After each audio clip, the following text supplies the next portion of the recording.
noches. Gracias por estar con nosotros nuevamente en otro episodio de S21 Podcast. Muchísimas gracias por darnos esa aceptación que día con día pues vamos creciendo en suscriptores. Te invito nuevamente a que te suscribas al canal, a que visites todas nuestras redes y que le des like a este video para que podamos llegar a muchas personas. El día de hoy vamos a tocar un tema bastante tabú, un tema un poco vergonzoso para algunas personas, pero tenemos al especialista para eso y la verdad yo estoy muy emocionado para poder hablar de este tema y a ti en casa espero te interese bastante o donde sea que estés, no te despegues de tu dispositivo y vamos a tratar de hablar de la manera más simplista para que tú puedas entender total y completamente la información que vamos a dar acá. El día de hoy vamos a hablar acerca de salud masculina y salud sexual. El día de hoy tenemos al especialista Milton Chacón. ¿Qué tal, doctorazo? Mucho gusto por tenerte acá, por la verdad aceptar. Yo sé que muchas cosas que hacer y que has dividido tu tiempo para poder estar aquí con nosotros y la verdad estoy muy encantado de tenerte con nosotros acá otra vez en este episodio y espero que no sea la primera, sino la primera de muchas, ¿sí? Cero. Que no sea la última, es la palabra. Bueno, no sé si te puedes presentar un poco tu recorrido académico para que todos veamos que vamos a hablar con un especialista de alto calibre. Bueno, soy el doctor Milton Chacón, cirujano general, urólogo. Me gradué en la ELAM en el 2007. Del 2009 al 2011 hice cirugía general en Venezuela, en el Hospital Antonio María Pineda, se llama, el UCLA se llama la universidad. Universidad Centro Occidental Lisandro Alvarado. Ahí hice cirugía general y en el 2012 culminé cirugía general y en el 2013 comencé urología. En el 2016 salí de egresado y desde ese momento comencé a preparar mis documentos para volver a casa. Entonces acá estoy desde el 2017. 2017 fue un lapso de reválida, incorporación y desde el 2018 19 más o menos, agosto 19, estamos en forma ejerciendo ya. En 2020 comencé a trabajar aquí en Chiquimula y desde ese momento estoy acá, a las órdenes. Qué bueno. No, buenísima onda. La verdad es que encantadísimo de tenerte nuevamente y la verdad es que te felicito también por todo el éxito que estás empezando a cosechar, porque se nota, ya estás bastante sonado acá, al menos en Oriente, y espero que te vengan muchísimos más éxitos. Gracias. La verdad, quería que hablamos un poco acerca de salud sexual y sobre todo masculina. Nos vamos a enfocar mucho el día de hoy en salud sexual masculina y quería saber desde tu perspectiva, desde tu criterio, ¿qué enfoca o qué engloba la salud sexual masculina? O sea, por decirlo de algún modo y luego nos vamos a ir adentrando en las cositas, ¿no? Sí, como yo siempre le digo a mis pacientes, la salud sexual es... Te decía antes de cámaras que la salud sexual yo creo que es el epítome de toda la salud exactamente. ¿Por qué? Porque intervienen muchos factores. El factor hormonal, el factor psicológico, neurológico, muscular, cardiovascular incluso. Uh-huh. Entonces, todo tiene que estar bien y engranado para que el paciente pueda disfrutar y funcionar de manera adecuada, satisfacerse él y a su pareja uh-huh. De manera adecuada para poder hacer la actividad recreativa que representa el sexo en el matrimonio, ¿no? Sí, pues, entiendo. Entonces es algo que tiene que estar el paciente sano para poder llevarse a cabo. Uh-huh. Ok, entonces vemos que engloba muchísimas cosas, ¿no? Pero para meternos un poquito ya como tal en el órgano reproductor masculino, quisiera comenzar hablando un poquito acerca de la disfunción eréctil. Es un tabú muchísimo más grande de lo que puedo describir aquí. Te lo digo que incluso en mi consulta, que no tengo nada que ver con urología, pero en mi consulta muchísimos pacientes llegan, como te decía, fuera de cámaras, ¿no? Dándole esa guinda al pastel después de haberlo tratado de la presión, de la diabetes, nos estamos despidiendo y doctor, mire, una pastilla para que yo pueda estar con mi esposa. Así es como ellos abordan, o la mayoría de los pacientes abordan esta situación. Sobre todo, no sé si se pudiera decir vergüenza o... Pues creo porque tal vez tabú, no sé, pero vergüenza, pensaría yo. Sí, pero no creo sé. que sí. Creo que es una mezcla de... Una mezcla de vergüenza, de falta al orgullo. Es algo que no lo puedo describir como una cultural, palabra, ¿no? Sí, cultural. Estamos en Oriente. Es una cuestión como de... Todavía tenemos algún tipo de estela del machismo anterior. Y entonces hablar de eso, de que no tenemos buena función sexual, es algo que tal vez pega como en el ego. Claro.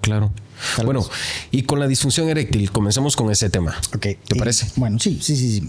Hablando de disfunción sexual eréctil, hablábamos igual fuera de cámara, ¿no? Que la disfunción sexual eréctil antes, y estos tiene aproximadamente 6 años de estarse clasificando así.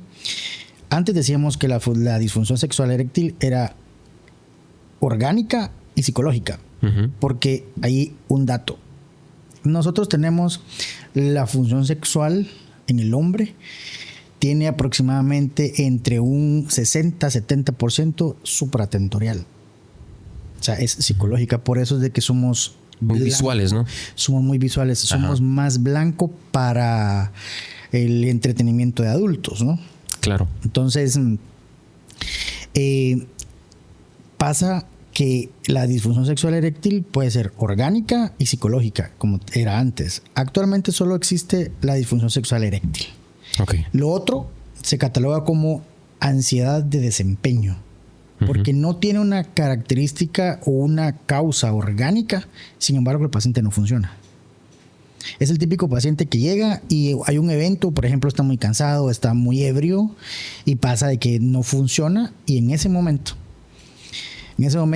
está el clic, que yo le digo que es una piedra en el cerro lleno de nieve, ¿no? Y va la bola de nieve. Porque a la segunda oportunidad que tiene el paciente para demostrar que tiene una función sexual eréctil adecuada, va predispuesto pensando, ¿será que voy a funcionar? Y preguntándose, ¿será que voy a funcionar? ¿Y será que voy a funcionar? Y realmente no funciona. No funciona, y es una predisposición bien intensa, inconsciente, por demás de más está decirlo, es inconsciente, pero sí es latente. La ansiedad de desempeño en mi consulta ocupa aproximadamente el 5%. Okay. O sea que sí es frecuente. Es frecuente. Es muy frecuente. Y la disfunción sexual eréctil orgánica está relacionada al endotelio cardiovascular. Recordemos que el pene en la erección tiene un continente que es totalmente endotelio, y un contenido que es la fascia de Buck. Entonces, cuando hay una erección, el pene se llena de sangre y lo contiene la fascia de Buck. Entonces, la disfunción sexual eréctil orgánica corresponde a causas directamente neurológicas, que puede ser, que también pasa muy frecuente, paciente diabético con una neuropatía diabética que no tiene función sexual eréctil. Estos pacientes son sumamente difíciles de tratar, porque es el paciente que no responde a ningún medicamento, solo responde a neuromodulación, cuestión que todavía no tenemos ni siquiera en el país. Sí, pues. Entonces, esas son las... Aún en paciente joven. El paciente joven que no está bien controlado desde un punto de vista metabólico, sí puede pasar. Sí, pues. Puede pasar. ¿Hay un tiempo aproximado? Por ejemplo, te pongo el ejemplo, llega un paciente y te dice, ¿cuánto tiempo de ser diabético tengo que llevar para que eso ocurra? O incluso ya está ocurriendo, ¿cuánto tiempo tengo que estar bajo tratamiento adecuado para que eso se quite? No sé, creo que son dos preguntas diferentes que tienen mucha relación. Realmente tiempo como tal no lo hemos establecido, pero lo que sí es cierto que la vaso nervorum es la que se afecta, y se afecta de manera irreversible. Sí. O sea, se afecta de manera irreversible. Cuando ya la disfunción sexual eréctil de etiología neurológica por cualquier enfermedad metabólica está instaurada, es muy difícil. ¿No? Es muy difícil de llevarla. Es como decir, la demencia de cualquier tipo puede ser reversible. No, ¿verdad? porque es que realmente, sabes que la plasticidad neurológica es complicada y tema todavía de investigación. Entonces, no podemos decir realmente el tiempo, pero lo que sí es cierto es de que mientras mejor compensado esté el paciente, menos probabilidades tiene de disfunción sexual eréctil de ese tipo. Que para mí es de los más comunes. No es de los más comunes, pero es un desafío en el tratamiento. Sí, pues. Porque nosotros catalogamos al paciente que responde o no a los medicamentos de las 5 fosfodiesterasa inhibidores. Ajá. Entonces, estos pacientes que no responden, que son los no respondedores, realmente es complicado. Lo único que le podemos ofrecer prácticamente son conductas agresivas y mutilantes, digámoslo así, porque las prótesis realmente es casi que lo único que se le puede ofrecer. Se le pueden ofrecer 3 cosas: inyecciones de Caberjet intracavernosas, se le puede ofrecer bomba de aspiración y se le puede ofrecer prótesis de pene, ya de las varias, ¿no? Maleable o de tricomponente. Sí, pues. Bueno, ya vamos a hablar un poquito más de eso más adelante. No es que no haya tratamiento, pero sí es más... Ya son un poquito más agresivas, más invasivas, por así decirla, ¿no? Exactamente. Ok, hablemos un poco acerca de los factores de riesgo. ¿Qué puede aumentar mi probabilidad como hombre de tener disfunción eréctil a futuro? Bueno, ya hablamos un poquito acerca de la diabetes, comentabas un poco acerca de la diabetes. Podríamos englobarlo como enfermedades crónico-degenerativas, ¿no? Hipertensión, diabetes, etcétera. ¿Qué otros factores pueden predisponerme a mí de tener disfunción eréctil? El aumento de peso, la obesidad. Tabaquismo. Que es muy común acá, ¿no? Muy común. El sedentarismo. Las dietas altas en carbohidratos. Realmente son los pacientes que aumentan de peso demasiado rápido, digámoslo así. Eso conlleva un desorden metabólico, hormonal metabólico bastante intenso. Entonces eso te puede predisponer de manera muy, muy directa para que tengan disfunción sexual eréctil. Con respecto al tabaquismo, hay un tiempo también de cuánto tiempo estuviste consumiendo tabaco. No tenemos un tiempo determinado. Un tiempo determinado. Lo que sí es cierto, y que sí esto sí está completamente estudiado, es el tiempo de latencia. El tiempo de latencia es cuando uno deja de fumar y después se vuelve el riesgo y el riesgo, digamos, igual a la población normal. Este tiempo es de 20 años. O sea que sí, pues, dejas de fumar. Dejo de fumar, tienen que pasar 20 años para que tenga el riesgo normal que todo hombre podamos tener. Exactamente. Es un montón. Es un montón. 20 años. Sí. Incluso eso ya lo tenemos estudiado con respecto también a los tumores vesicales, porque realmente el tabaquismo representa un factor de riesgo en todas las enfermedades oncológicas de urología. En el cáncer de riñón, cáncer de vejiga, de uretres, de pene, de próstata. Entonces, lo estudiaron así, incluyendo la disfunción sexual eréctil. Lo estudiaron así, y para llegar al riesgo normal de la población normal se requieren 20 años. Sí, pues. ¿Y cuál es bueno, ya que vimos factores de riesgo, vimos que la dieta, el consumo de sustancias, etcétera, etcétera, puede ir alterando esa situación. Pero al momento que ya tengo la disfunción eréctil o que me está comenzando la disfunción eréctil, ¿hay una manera de identificarlo? O sea, lógicamente, si estamos hablando de disfunción eréctil, pues lo vas a identificar cuando estés con tu pareja o cuando tengas algún tipo de actividad sexual. Pero hay algo escondido detrás de bambalinas que te dice: mira, ten cuidado porque hay probabilidades de que tengas disfunción eréctil a futuro. Sí, la erección matutina. Eso es fundamental, que el paciente interprete su erección matutina. Si su erección matutina va desapareciendo conforme pasa el tiempo, hay que ponerle coco ahí. Sí. En serio, ¿es tan importante esa situación? Muy importante. Porque eso nos da digamos que nos dé una alerta para que nosotros podamos comenzar a estudiar desde este punto de vista, ¿no? Entonces, ¿qué es lo que tenemos que hacer?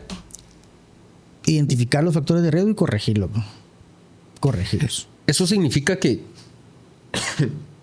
una disfunción eréctil va a comenzar como a debutar por falta de erección matutina. Una falta de erección matutina no necesariamente tiene que ir amarrada al hecho de disfunción ya en el acto. No. O sea, puede haber puede haber falta de erección matutina sin que yo tenga una anomalía durante el curso del acto sexual. Puede pasar, sí. Bueno. Realmente recuérdate que como hablábamos, la ansiedad de desempeño, el paciente tiene su erección. Sí, pues. Tiene su erección matutina normal, pero cuando llega el acto sexual no funciona. Entiendo. Entonces sí puede haber, y puede pasar lo contrario también, que no tengas función, que no tengas tu erección matutina y que cuando vayas en el acto esté todo bien. Esté todo bien, puede pasar. Lo que pasa es de que la erección matutina, conforme la edad va pasando, va modificándose. A veces es un día sí, un día no, a veces es 2 días sí, un día no, y así va. O sea, pero realmente conforme pasa va disminuyendo la erección matutina. Ok, entiendo. Bueno, una vez identificado, me falta la erección matutina, ¿qué es lo primero que debo hacer? Identificar los factores de riesgo y corregirlos. Por ejemplo, estás una persona en la consulta. En la consulta. En la consulta nosotros lo que hacemos es eso, investigar qué es lo que realmente hace el paciente. Yo le pregunto cuál es tu día. Como perder el miedo a entablar ese tipo de anomalías, eso, ¿no? ¿Cuál es tu día? ¿Cómo lo haces? ¿Qué haces qué haces después de levantarte? ¿Cómo es tu hábito alimenticio? ¿Te hidratas bien? ¿No te hidratas bien? ¿El hábito de sueño puede influir? Muchísimo. El hábito de sueño puede influir de una manera directa, porque recordemos que el descanso también es apagar el sistema nervioso central. Entonces, el sistema nervioso central tiene mucha función en el acto sexual. Sí, pues. Entonces, el descanso tenemos mucho riesgo los médicos, entonces. Sí, podemos tener riesgo, pero realmente es corregible cuando ya uno se establece. Tal vez uno durante la formación, ¿no? Durante la formación puede ser que uno no haga las cosas bien, pero ya cuando uno está establecido es obligatorio. Es obligatorio hacer una rutina productiva. Sí, ¿verdad? Pues. Que uno no puede ser sedentario, uno no puede ser... no puedes tener enfermedades crónicas no transmisibles descompensadas, ¿no? Claro. Deberías de tenerlas compensadas si es que la tienes.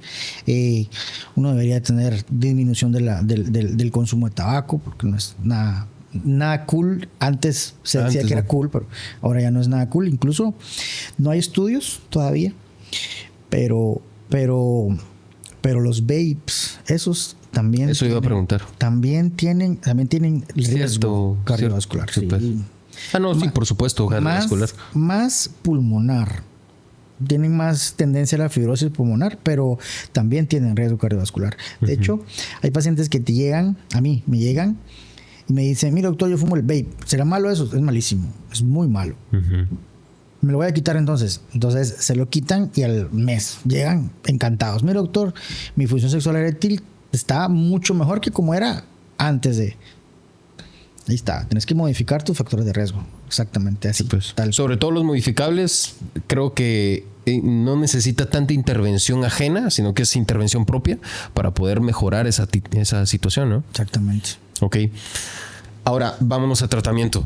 Normalmente, no quiero mencionar medicamentos porque no quiero que esto sea un recetario hacia los televidentes, ¿no? Sí, claro. Pero, ¿hay tratamiento?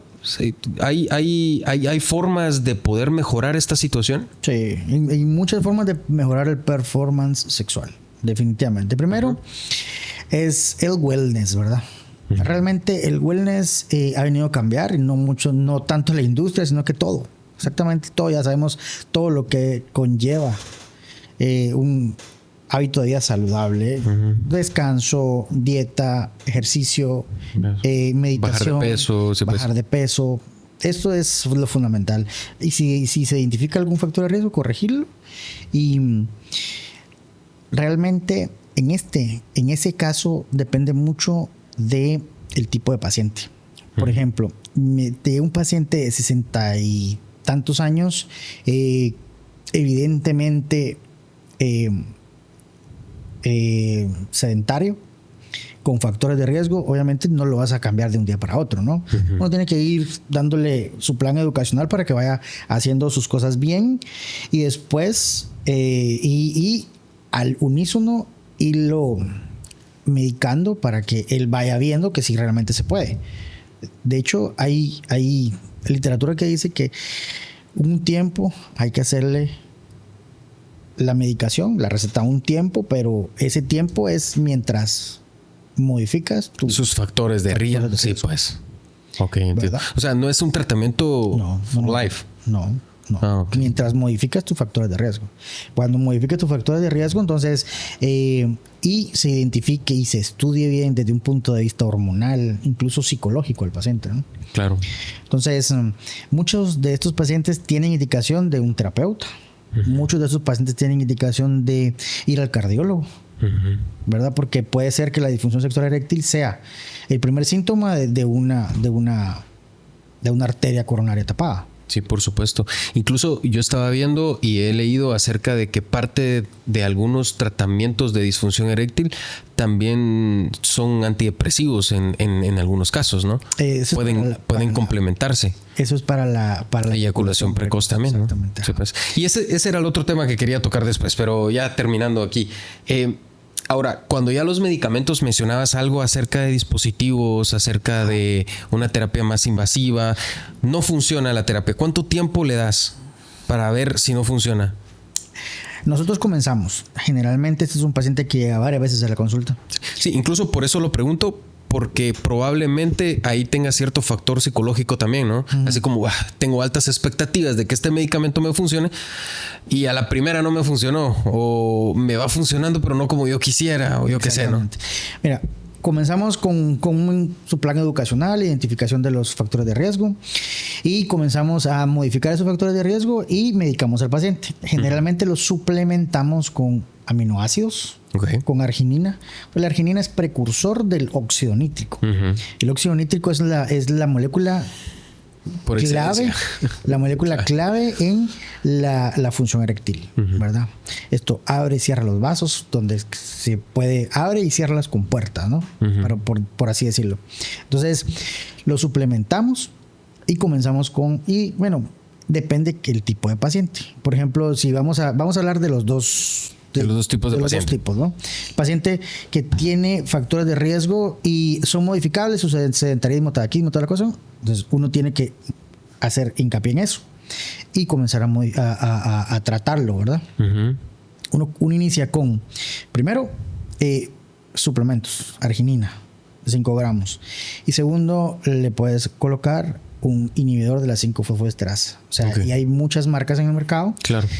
Tadalafilo, sildenafil. Incluso ahorita, recientemente ingresó al país, ya aprobada por la FDA, una molécula que se llama Avanafil.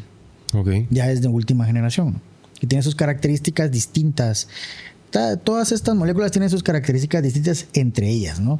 Funciona que la erección sea más dura, que más férrea, que tarda más. Hay varias cuestiones que dan menos reacciones adversas.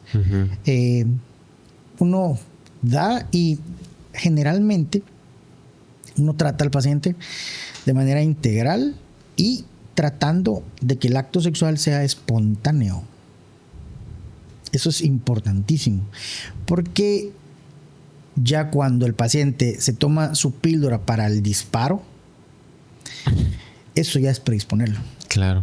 Entonces, nosotros tratamos de dejarle un medicamento que sea su medicación, digámoslo, de todos los días, y que cuando tenga su oportunidad de tener su relación sexual sea espontánea. Sí, pues. Tengo el pensamiento, quiero, Exacto. lo hago. Exactamente. Sí, pues no es de dame chance, voy a ir a tomar mi píldora y de ahí ya va. Ya va. Y recordemos lo que habíamos dicho antes, ¿no? Que somos muy supratentoriales. Por supuesto. Demasiado. Entonces, primero comenzamos así, ¿verdad? Y vemos en la segunda consulta, los 15 días el paciente, a ver cómo funcionó ese tipo de paciente. Y le hacemos mucho hincapié en cambiar sus factores de riesgo. Si él quiere mantener su función sexual, tiene que cambiar sus factores de riesgo. Entonces, de ahí vemos a ver si en la segunda consulta si le dejamos más tiempo el medicamento, 3 meses, 4 meses, mientras él hace su cambio, porque el paciente que es muy obeso no va a bajar de peso en 15 días. Claro, por supuesto. Entonces, pero sí ve cambios. Pero sí va a dejar de fumar. Sí, pues. Sí va a dejar el vape. Entonces, mientras en esos 15 días dejando el vape, va a sentir un cambio. Y ese cambio te lo vas a saber en la siguiente consulta. Entonces, en la siguiente consulta vemos nosotros si ese paciente es respondedor o no a los medicamentos. Entonces, si respondió bien, lo dejamos con sus medicamentos. Si no respondió bien, ahí tenemos que subirnos de nivel. Sí, pues. Entonces en este aspecto, después nosotros comenzamos a ver otro tipo de terapias. Por ejemplo, suena agresivo lo que le voy a decir, pero fíjense que hay pacientes que responden medianamente a los medicamentos y les dejamos Tadalafilo siempre, diario. Pero les dejamos un boost de sildenafil cuando vayan a tener su acto sexual. Ese paciente tiene ese tiro para tener su relación sexual. Entonces, mientras va cambiando su hábito para que no le tengamos. Pero si nos ponemos a pensar, es una carga de medicamento bastante alta. Alta. Entonces, y le decimos, o sea, si no cambias tus hábitos, vas a llegar al otro escalón. Y los otros escalones, después de esto lo discutimos con el paciente. Porque hay medicamentos que son intrauretrales, por ejemplo. Medicamentos que ya está establecido que se ponen intrauretrales. Inyectados dentro de la uretra. La función sexual eréctil.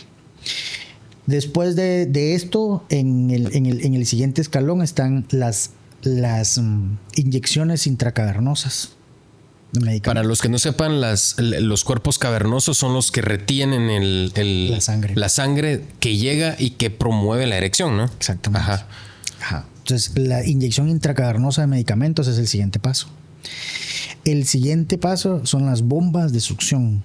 Son bombas que vienen de un montón de dispositivos manuales, electrónicos, hasta aplicaciones hay para esto, ¿verdad? Que son dispositivos que se introducen, el pene se introduce dentro del dispositivo, crea un vacío. Un sello.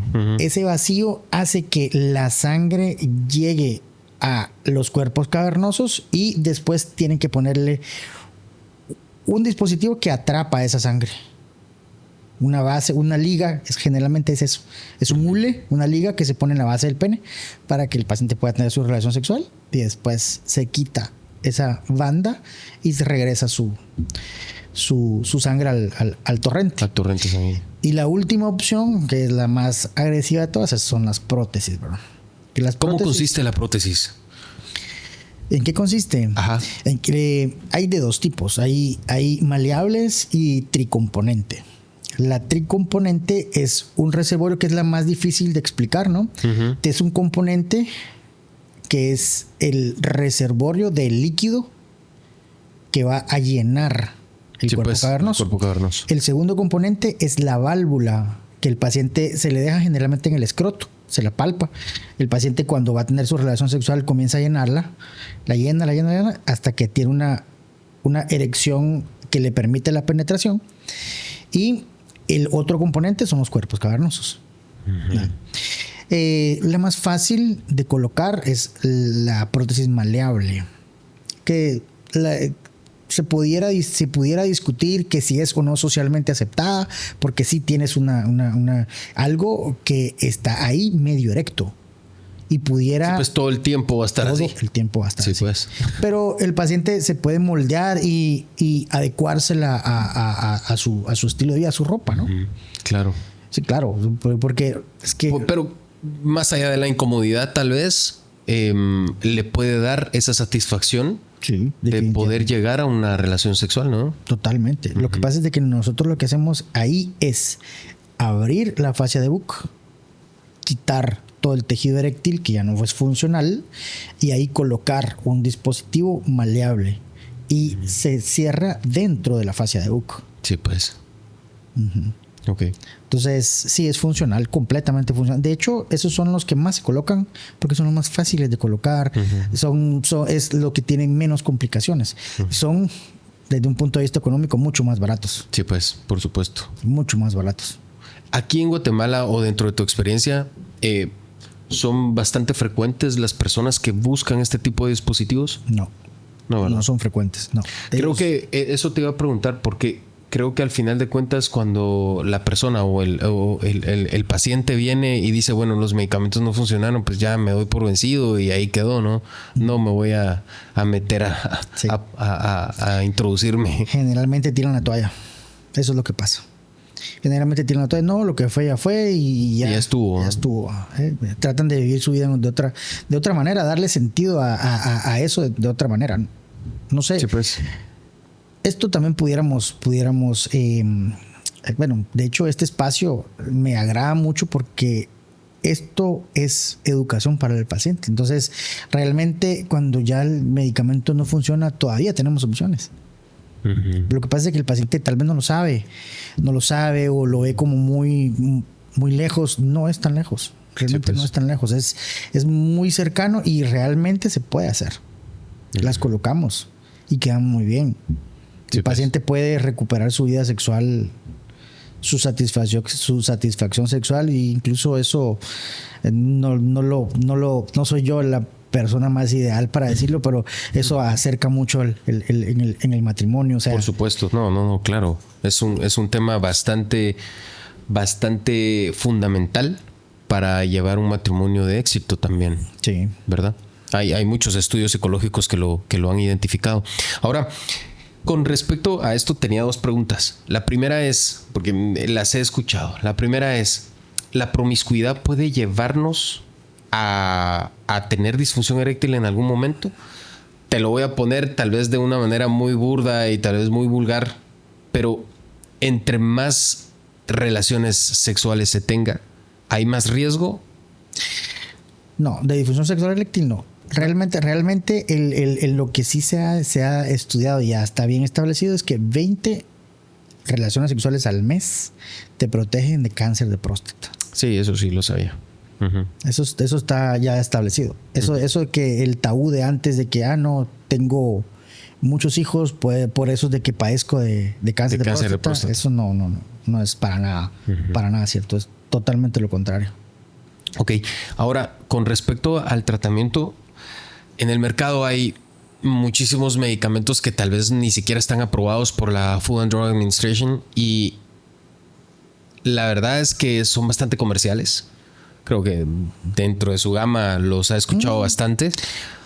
Los que son... los que no son aprobados, ¿no?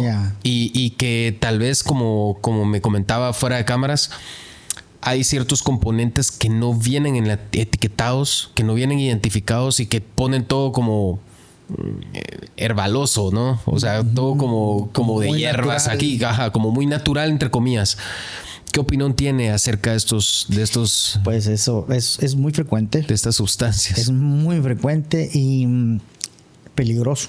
Ajá. Porque hay medicamentos que deben tener su prescripción médica. O sea, el profesional tiene que tener el aval el paciente tiene que tener el aval del médico para poder tomar el medicamento.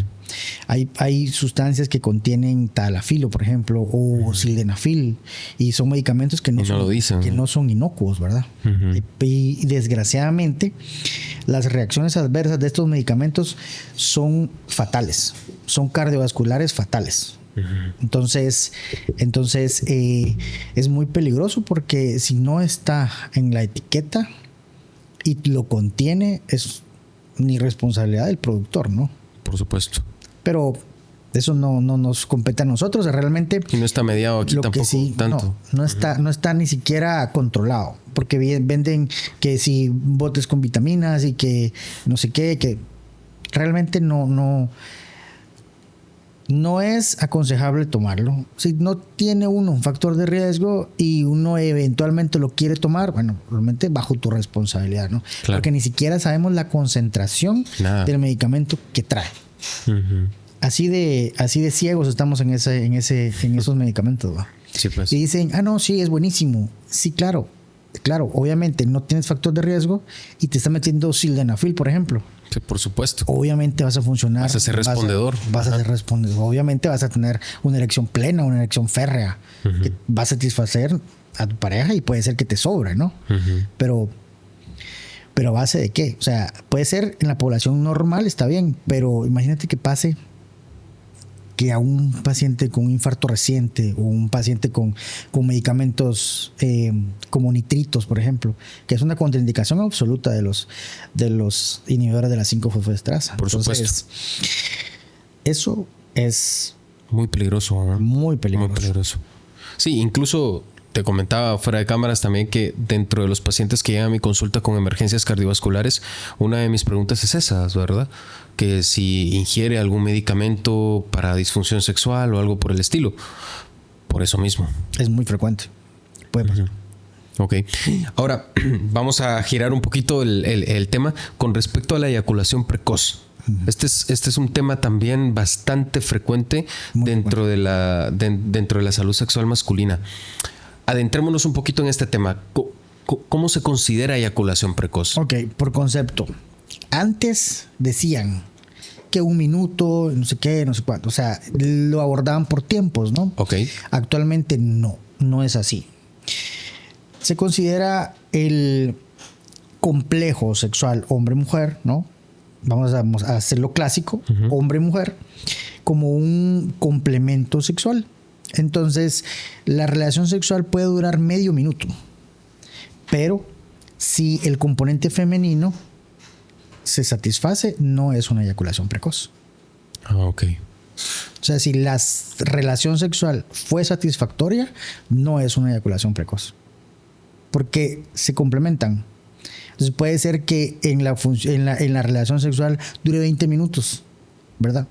Dure 20 minutos, pero en esos 20 minutos fue donde se realizó la satisfacción. Entonces esa es una relación sexual de esa pareja. Uh-huh. Pero hay muchas parejas que llegan, mira doctor, es que yo duro muy poquito. Entonces ahí es donde le pregunto, pero ¿cómo está tu esposa? ¿Satisfecha? No es una disfunción sexual eyaculatoria. La que sí es muy difícil de tratar es la eyaculación tardía. Que también existe. Que también existe. Incluso existe aneyaculación. El paciente dador de placer, le digo yo, que duran 2 horas en una relación sexual y no logran el clímax. Ese es el paciente más difícil de tratar. Es el típico paciente que llega por esto y que me dice que pasó muchísimos años haciendo el método anticonceptivo del coitus interruptus. O sea, la función sexual, la relación sexual tiene un inicio y tiene un fin. Entonces, cuando nosotros interrumpimos ese fin, hay alteraciones.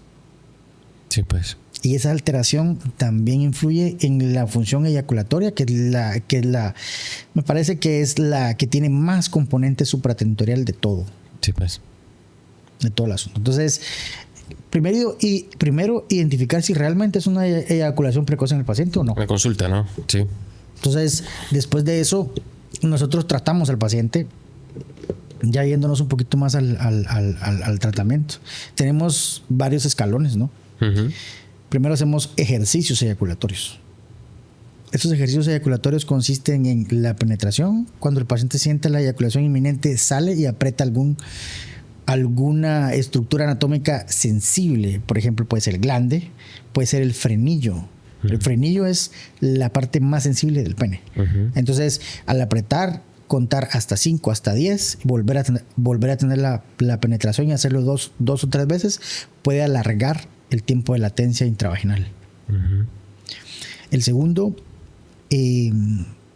segundo escalón en el tratamiento es la masturbación previa. Si uno tiene una buena erección, puedes masturbarte previamente al acto sexual y puede ser que prolongue también el tiempo de latencia intravaginal. El tercer escalón son los medicamentos tópicos. Estos medicamentos tópicos casi todos son a base de lidocaína. Uh-huh. Sí, pues disminuyen la sensibilidad. Exactamente. Sin embargo, hay un secreto, un componente que hay que darle doble clic, que siempre que tenga que usar medicamentos tópicos tiene que ponerse preservativo el paciente. Porque si no, si entra en contacto, obviamente a ella no le va a producir placer. Sí, pues una prolongación de lo mismo, ¿no? Sí. Y el cuarto escalón son los medicamentos. Existe nada más un medicamento aprobado por la FDA para esto, que es la dapoxetina. Uh-huh. Nada más uno. No existe más. Hay otros medicamentos que son de origen psicológico, ¿verdad? Psicotrópicos, ¿verdad? Como no me acuerdo cuál es el componente del Zoloft. No uso esa marca. No me recuerdo. Ese lo utilizamos en mi formación porque la dapoxetina no estaba aprobada todavía. Uh-huh. Entonces ese como componente, porque yo ya no lo uso, entonces ya uso el que está aprobado. Uh-huh. Entonces ese tiene como reacción adversa, ¿cómo dijo? Zoloft de 50 miligramos. Ese tiene como reacción adversa el tiempo de latencia intravaginal prolongado. Sertralina. Ajá. Uh-huh. Ok. Sí, aquí hay varias marcas. No voy a mencionar marcas acá, sí, pero sí. Lo que pasa es que, perdón, no me recordaba cuál era el nombre. Sí, pues. Ajá. Entonces, y el último, y yo no sé si te relacionaba con el asunto, pero el último escalón del tratamiento uh-huh. para la disfunción sexual eyaculatoria, eyaculación precoz, es la postectomía. Describamos un poco la postectomía. La postectomía es quitar el prepucio. Lo que pasa es que se llama postectomía en un prepucio que está sano. Uh-huh. Fimosectomía en un prepucio que tiene fimosis, ¿no? Sí, pues. Entonces, postectomía, ¿por qué? Porque nosotros quitamos el aislamiento del roce del glande. Recordemos que la penetración hace que el roce del glande con las paredes vaginales provoquen la eyaculación. Claro. Entonces, al disminuir la protección, el glande siempre está en contacto con la ropa. Disminuye la sensibilidad. Oh, ok. Entonces, el paciente mejora su tiempo de latencia intravaginal. Lo que no le hablé inicialmente es que inicialmente yo veo al paciente, pero la segunda consulta tiene que llegar con la pareja. Sí, porque necesito un aliado, ¿verdad? Ya. Yeah.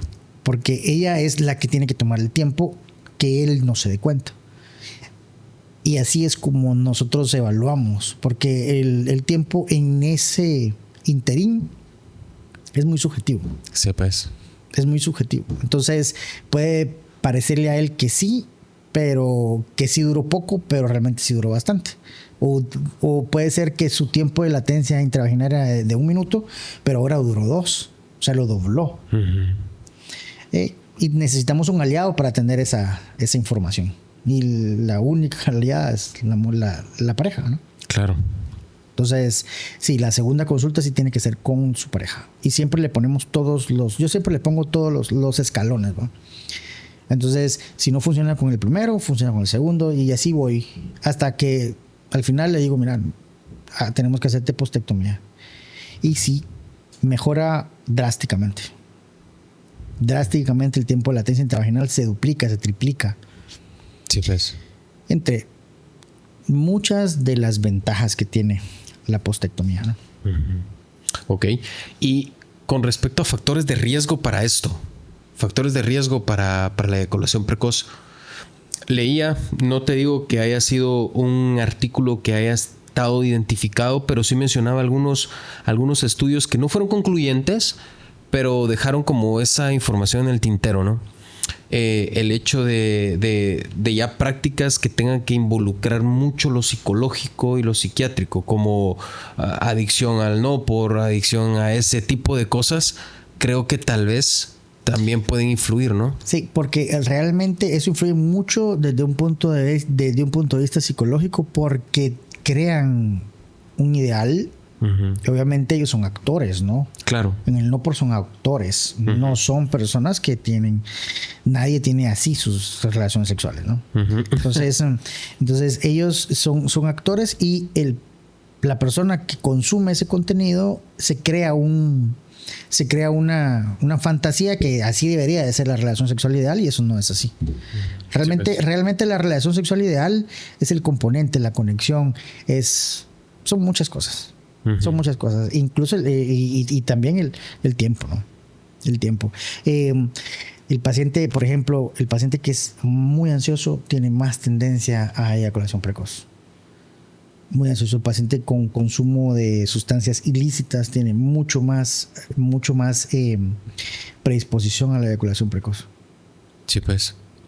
Ok. Es que todo afecta, lo que afecta el supratentorio puede llegar a esta situación. Ok. Ahora, tal vez la pongo muy difícil, pero ¿puede existir la disfunción eréctil juntamente con la eyaculación precoz? De hecho, es muy frecuente. Porque ahí sí debe ser demasiado complicado para estos pacientes, supongo. Sí. Lo que pasa es de que nosotros tenemos en ese entorno tenemos que tratar la disfunción sexual eréctil primero. Ah, bueno. Porque con erección puedes tener varias eyaculaciones. Entonces la primera puede ser que sea precoz, pero la segunda puede ser que sea un poquito más prolongada. Pero dependemos mucho de la erección del paciente. Sí, pues. Exactamente. Uno tiene que tratar primero la disfunción sexual eréctil para después, poco a poco, ir tratando la eyaculatoria. Ok. ¿Y hay alguna recomendación con respecto a la evaluación pronta o la evaluación de un paciente, de un hombre, por ejemplo? ¿En qué momento de su vida o en qué etapa de la vida tendría ya que evaluarse, ver? Porque pueden haber síntomas sutiles, como mencionaste, o 2 días sí de erección matutina y un día no. Y tal vez para el paciente pueda hacer eso normal porque ya lleva 5 años así, ¿no? Pero... Sí. Realmente el performance sexual baja mucho en el climaterio. 50 más menos 5. Okay. Eso deberíamos nosotros de acudir al urólogo, 40 más menos 5. Porque ahí es cuando nosotros disminuimos, hay un cese hormonal, hay muchas cosas que cambian en el organismo. Entonces, ahí es cuando pueden venir estas... Sí, pues, las cuestiones que... En nosotros los hombres sí existe entonces algo similar a lo que en las mujeres le llamamos menopausia, que hasta el momento la terminología es andropausia, ¿no? Sí. Sí puede existir, o sea, sí existe también. De hecho existe, claro, está totalmente descrito. De hecho, una de las expresiones clínicas de la andropausia es el crecimiento prostático. Exactamente. Y no hay vuelta de hoja, porque todavía no sabemos por qué crece la glándula. Pero lo que sí sabemos es de que a partir de cierta edad crece. Tenemos muchas teorías, por ejemplo, que hay factores inflamatorios incluidos, hay factores hormonales, hay hiper o hiposensibilidad a los receptores de la testosterona, pero realmente no sabemos por qué. Lo que sabemos es que en la próstata siempre hay un equilibrio. Multiplicación celular, apoptosis. Entonces, en cierta edad se apaga ese equilibrio. Se apaga la apoptosis. La muerte celular programada se apaga. Sí, pues si empieza lo otro. La próstata se inclina la balanza hacia ese lado. Producir más células y más células y más células y más células, y la glándula crece a expensas del número de células. Por eso que se llama hiperplasia. Antes se usaba el término hipertrofia, ¿no? Sí, pero la hipertrofia es el aumento del tamaño celular de la célula. Exactamente. Sí, pues. Esa es la situación. Entonces, aquí no sabemos por qué, pero se apaga la apoptosis. Entonces el paciente comienza a padecer de síntomas urinarios obstructivos por la localización de la glándula, ¿verdad? Por supuesto. Sí, pues. Y ese es como un preámbulo, ¿no? Un preámbulo a todo esto. Sí. A todo esto. Sí, y otras cosas, por ejemplo, la caída del cabello o la hipertricosis, esos son expresiones de la andropausia. Decimos que probablemente haya aumento de la sensibilidad, porque mira la cuestión paradójica, ¿no? Uh-huh. Disminuimos la concentración de testosterona, pero aumentamos la expresión de testosterona. Por ejemplo, la hipertricosis, la alopecia, alopecia y toda la cuestión y el crecimiento prostático. Entonces, probablemente vaya por ahí un aumento de la sensibilidad, pero no sabemos por qué ni cómo se produce. Uh-huh. Pero lo que sí es cierto es de que hay una andropausia, una disminución de la concentración de la hormona sexual masculina. Y todos vamos para allá, ¿no? Todos vamos para allá. ¿Qué problema? Bueno, la verdad es que bastante nutrida la información que nos dio el día de hoy. Yo me quedé bastante tranquilo con toda la información que tocamos. Creo que no hubieron ningún tema ahí que lo dejáramos como colgado. ¿Hay alguna pregunta? Sí. En los comentarios, ¿verdad? Exactamente. En los comentarios. La verdad, muchísimas gracias por acompañarnos nuevamente. ¿Dónde lo encuentran? ¿Dónde está ubicado? Actualmente estamos en Clínicas Integral, Cuarta Calle A, 3 casas abajo del Colegio Jugando Aprendo. Ok. En un edificio de 5 pisos. El segundo piso estamos ubicados ahí. ¿Número de clínica? No hay número de clínica. El segundo piso es ahí estamos nosotros. El área de urología. Uh-huh. Okay. El área de urología. Perfecto. ¿Algún número telefónico o algo? Sí, si quieres se lo dejamos en la descripción del video. Ajá. Y las redes sociales para que nos puedan seguir. Ok, perfecto. Bueno, muchísimas gracias, doctorazo. Y esperamos que no sea la última, como le había comentado. Y ustedes en casa, pongan en los comentarios cualquier duda, cualquier pregunta que tengan y con mucho gusto vamos a tratar de resolvérselas. Y la verdad, esperamos que continúen siempre atentos a nuestras redes. Síganos en todas las redes sociales y traten la manera de compartir nuestro contenido para que esto llegue a muchísimas personas. Muchísimas gracias y feliz noche.